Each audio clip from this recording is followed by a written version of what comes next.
Frères et sœurs, bonjour. Aujourd'hui, nous sommes mardi le 5 juillet 2022. Ceci est la version audio de notre manne quotidienne. Le titre est « Une réaction insensée à la rébellion ». Une réaction insensée à la rébellion. Prions ensemble. Seigneur, te remercions pour ce jour. Nous prions que ce matin, tu nous parles de ta parole et aide-nous à prendre cette parole sérieusement et que cette parole puisse corriger n'importe quoi qui n'est pas fidèle à nous, normal à nous, et tu nous ôtes de la rébellion au nom de Jésus. Merci parce que tu nous as exaucés. Au nom de Jésus, nous avons prié. Amen. Nous prenons notre texte après le titre « Une réaction insensée à la rébellion ». Notre texte est pris du livre de 1 Roi, chapitre 12, le verset 16 à 24. 1 Roi, chapitre 12, le verset 16 à 24. Disons ensemble. Lorsque tout Israël vit que le roi ne l'écoutait pas, le peuple répondit au roi. Quelle part avons-nous avec David? Nous n'avons point d'héritage avec le fils d'Isaïe. Et tes tantes, Israël. Maintenant, pourvois à ta maison David et Israël, s'en allant dans ses tentes. Les enfants d'Israël qui habitaient les villes de Juda furent les seuls qui régna Roboam. Alors le roi Roboam envoya Adoram qui était proposé aux impôts. Mais Adoram fut lapidé par tout Israël, et il mourut. Et le roi Roboam se hâta de monter sur un char pour s'enfuir à Jérusalem. C'est ainsi qu'Israël s'est détaché de la maison de David jusqu'à ce jour. Tout Israël ayant appris que Jéroboam était de retour, ils l'envoyèrent appeler dans l'assemblée, et ils le firent roi sur tout Israël. La tribu de Juda fut la seule qui suivit la maison de David. Roboam, arrivé à Jérusalem, rassembla toute la maison de Juda et la tribu de Benjamin. 124 000 hommes étaient propres à leur guerre pour qu'ils combattissent contre la maison d'Israël, afin de la ramener sous la domination de Roboam, fils de Salomon. Mais la parole de l'Éternel fut ainsi adressée à Skemédia, homme de Dieu. Parle à Roboam, fils de Salomon, roi de Juda, et à toute la maison de Juda et de Benjamin, et au reste du peuple, et dis-leur, ainsi par l'Éternel, ne montez point et ne faites pas la guerre à vos frères, les enfants d'Israël, que chacun de vous retourne dans sa maison, car c'est le part de moi pour que cette chose est arrivée. Et ils obéissent à la parole de l'Éternel, et ils s'en retournèrent selon la parole de l'Éternel. Jéroboam bâtit Sichem sur la montagne d'Éphraïm, et il y demeura. Puis il en sortit et bâtit Pénuel.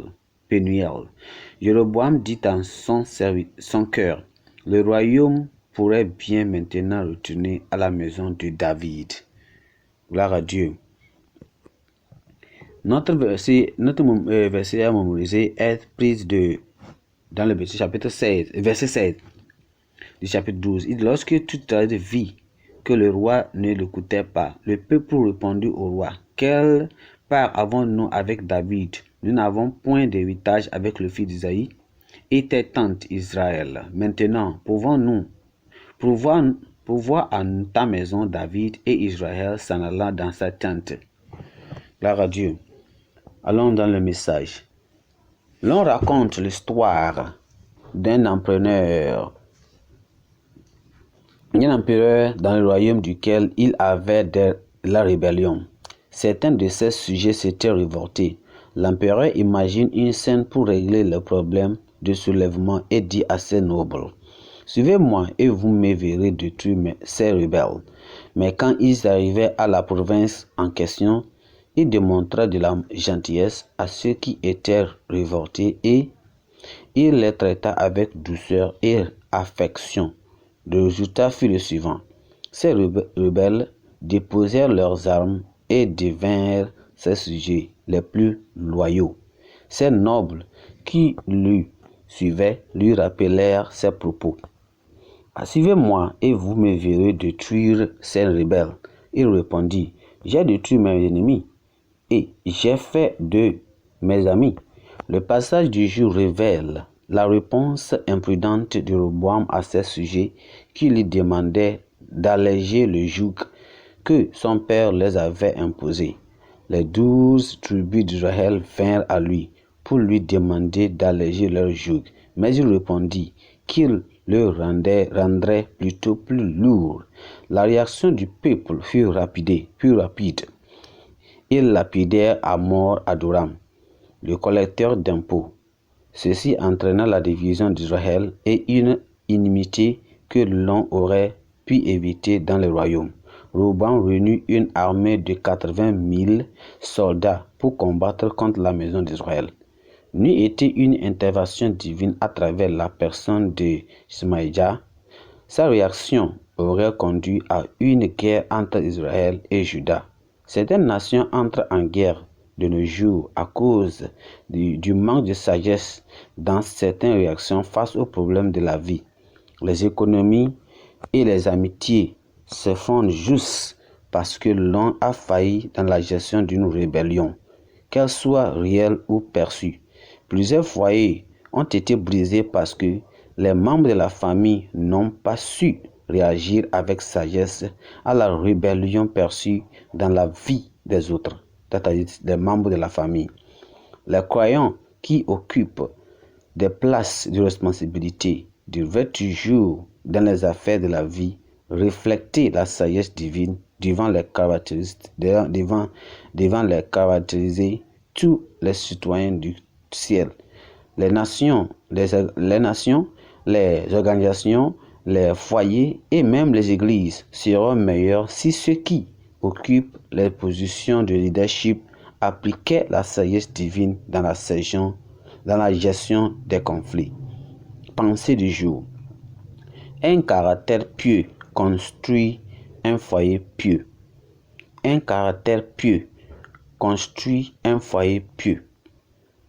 Un caractère pieux construit un foyer pieux. Prions ensemble. Seigneur, nous te remercions pour ce message d'aujourd'hui. Nous prions que ce matin, que tu nous aides à ôter la rébellion entre nous et donner une bonne méditation, une bonne compréhension, donne la sagesse quand nous faisons face à n'importe quel problème, que nous soyons avoir la sagesse pour pouvoir résoudre ces problèmes au nom de Jésus. Nous te remercions parce que tu nous as exaucés. Au nom de Jésus, nous avons prié. Amen. Et une bonne journée.